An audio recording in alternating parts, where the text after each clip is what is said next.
This is the Biz News Podcast, one-on-one conversations with experts in business and personal development. So, you've spent 4, maybe 6 years in college getting your bachelor's. But while the degree may have opened a door or two to entry-level jobs, now you realize it's not the ticket to career success that you had thought. So enter Mark Herschberg, an entrepreneur and author of the book, The Career Toolkit, with the subtitle, Essential Skills for Success That No One Taught You. He's the guest in this edition of Bizgnus Interviews. Well, Mark, let's set the table for our listeners and our viewers by having you tell them a little bit about yourself. How did you get to where you are? I have a very interesting dual career. When I graduated from MIT in the 90s, I began my career as a software engineer. And early on, I knew I wanted to become a CTO, a Chief Technology Officer. What I quickly realized was that to get the job, it wasn't just about being the best software engineer. Sure, I had to be good at that, but there were a bunch of other skills I would need. Leadership, networking, team building, hiring, negotiating. No one ever taught me these skills. And we didn't have great podcasts like this back then, so I had to go and learn it on my own. And now as I went forward and developed these skills myself, I quickly realized these skills are not just for C-level leaders. They are for everyone, down to the most junior person. They're for employees and entrepreneurs. They are for everyone. So I began to upskill my team. Now, I've gone on in my career. I am a CTO. I'm actually a CTPO, Chief Technology / Product Officer. I've worked with tiny startups. I've worked with Fortune 500's playing startup. I've launched my own companies. I have a great career building tech companies. But in parallel, MIT recognized there was this same shortcoming in skills. And so we created a program referred to as MIT's Career Success Accelerator, where we've been teaching these skills to our students: leadership, negotiating, networking, communications, all this to our students. So for the past 20 plus years, in addition to building these tech companies, I've taught MIT and elsewhere, and now, of course, have the book, the Career Toolkit, I have the app, and the speaking that I do in parallel. As you have worked with people and observed their careers, what do you see, based on your experience, is the toughest thing for people to become skillful at? It does vary from one person to the next. I'd say the biggest fundamental challenge, though, is that these skills are learnable. We don't always think of it that way. So many people think, well, there are natural leaders, and then there's me, or natural communicators or networkers, but then there's me. And here's the reality. There are definitely natural leaders and natural networkers. There are natural athletes and natural musicians and natural mathematicians. But the rest of us who may not be natural at something, we can still learn sports or music and practice at. And those of us who put in the practice outpace the ones who just say, well, I'm naturally good, I don't have to work at. And the same is true for all these other skills. You may not be a natural leader, a natural networker, but if you put in a little effort, you will get good at it. Mark, you are associated with a new type of publishing company. This is not a vanity press where people pay to have their book published. It's something else. Would you explain what it is? I started Cognosco Media. This is one of my startups. And what I recognized when I did my book is that there is something missing in the media industry. Specifically, how often do you read a book or listen to a podcast like this and you say, wow, great advice, and then you forget it within days or weeks? I hate that. And I know with my students, when I teach them, we all know as students, and I was like this when I was a student, as soon as the semester's over, all that information seems to evaporate.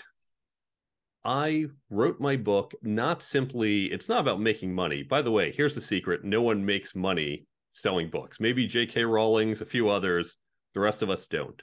I put out there to help people, but it's not going to help people if they forget it. And so I created a new type of app, and we're going to hopefully launch other products down the road, but this is our first one, a new type of app called Brain Bump. The way Brain Bump works, it fills in the learning gap that where you read information isn't where you need information. So for example, my book has networking tips. You're going to read that probably sitting at home. You're going to need that 2 months later at a conference. So with the app, we take the highlights from the book. They're in the app and they are tagged by topic, networking as opposed to leadership or other skills.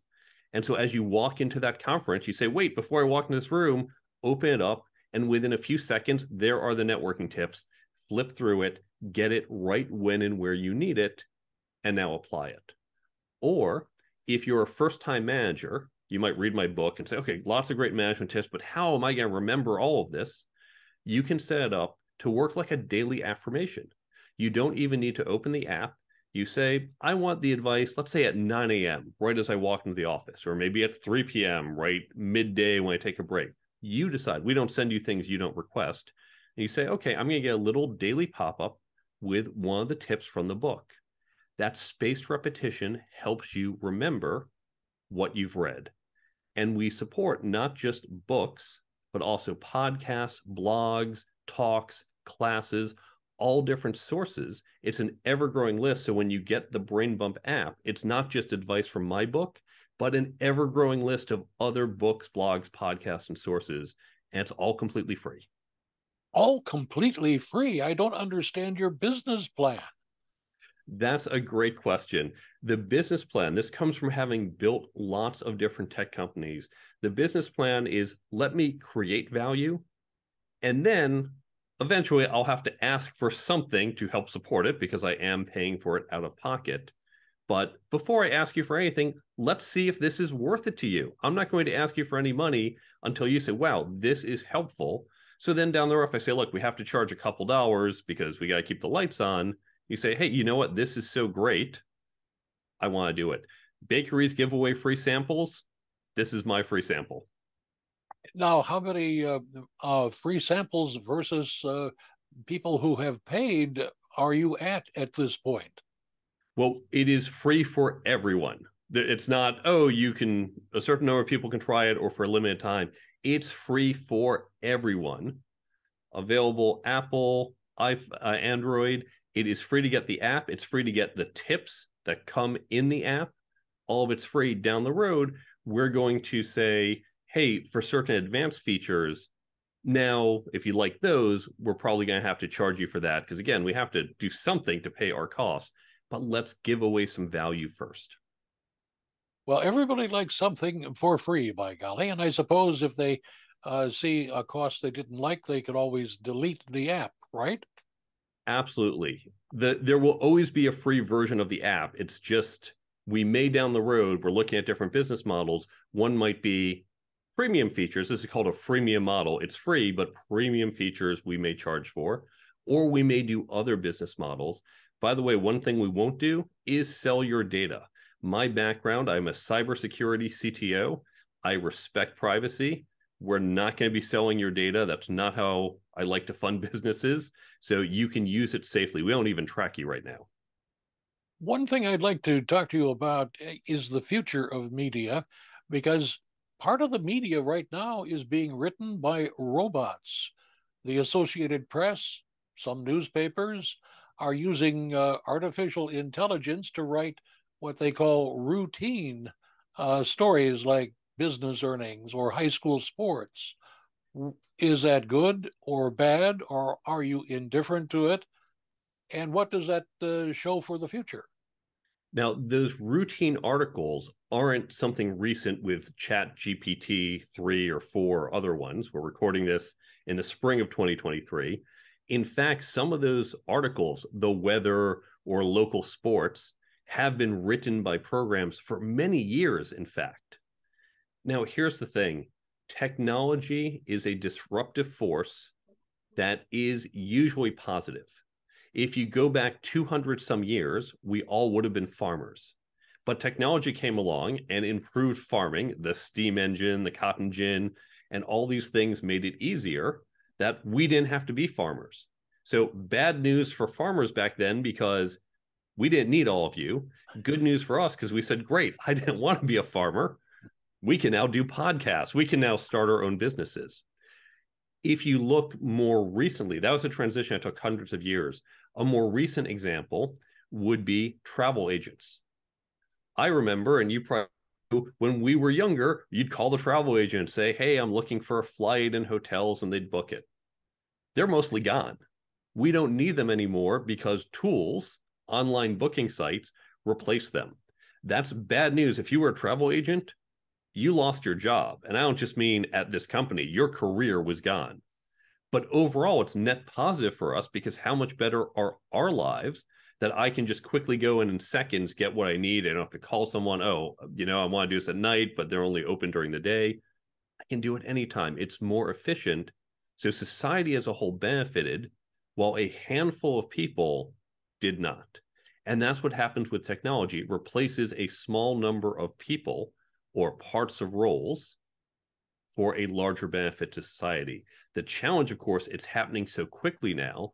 Farmers got replaced over 100 years, but now it happens on the order of a handful of years, and there's not a natural kind of evolution in the job market. It's more of an abrupt jerk. If you are a young person saying, well, I've got to get to college, I'm going to pick a major, what would you be doing these days to future-proof your career choice?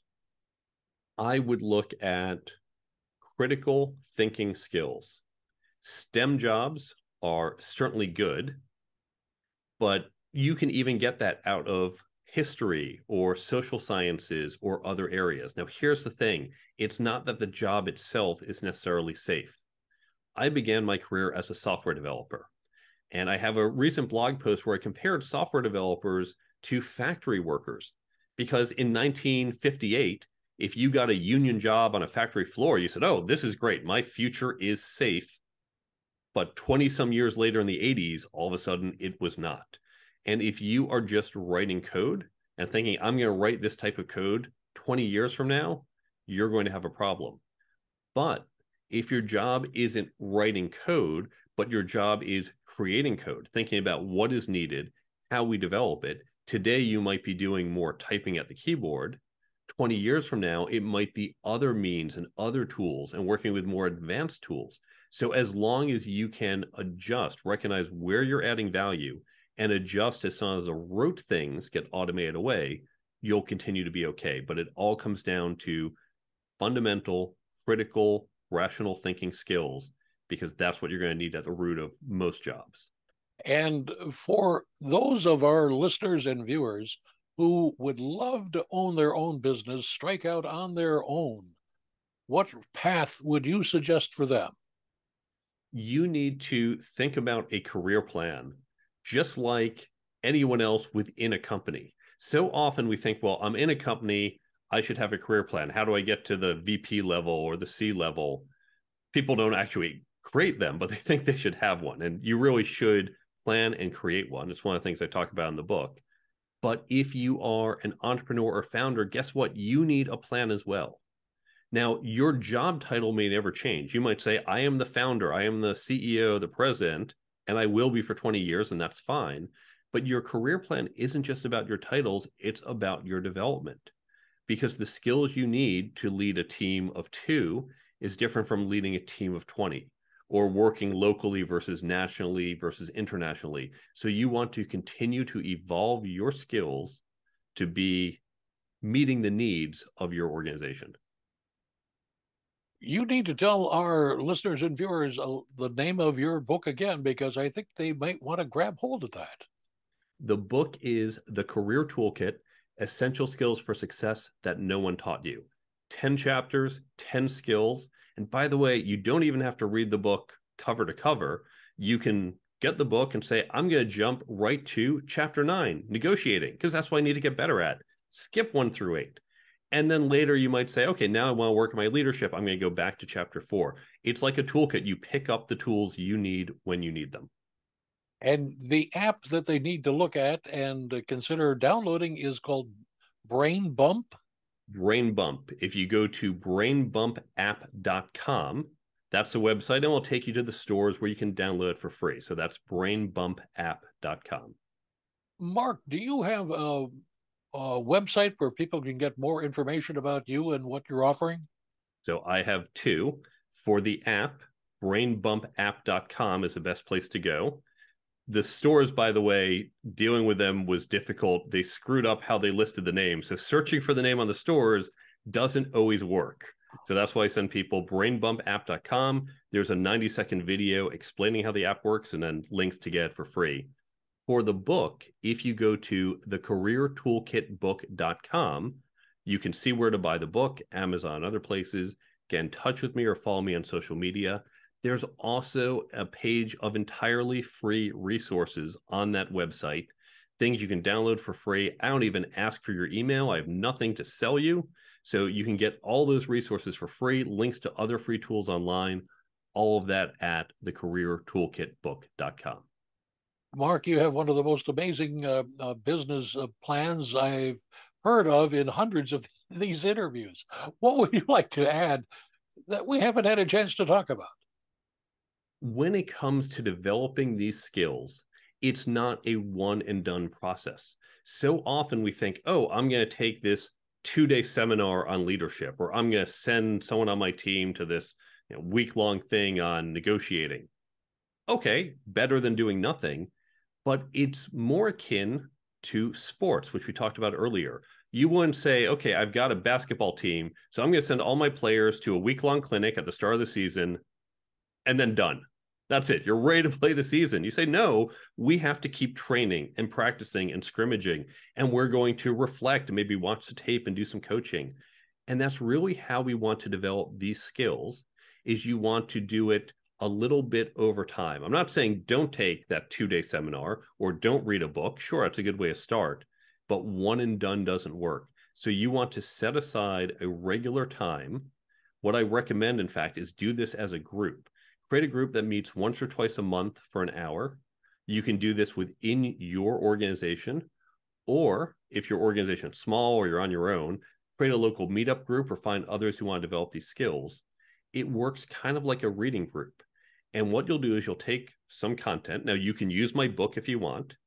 If not, use online articles, videos, use a great podcast like this one. You all listen to an episode, and then you discuss it and debrief, because that's where the real learning happens.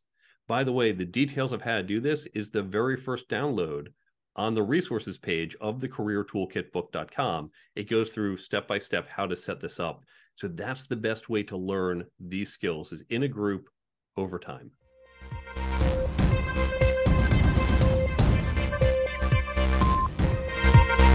You've been watching the Biz News Podcast.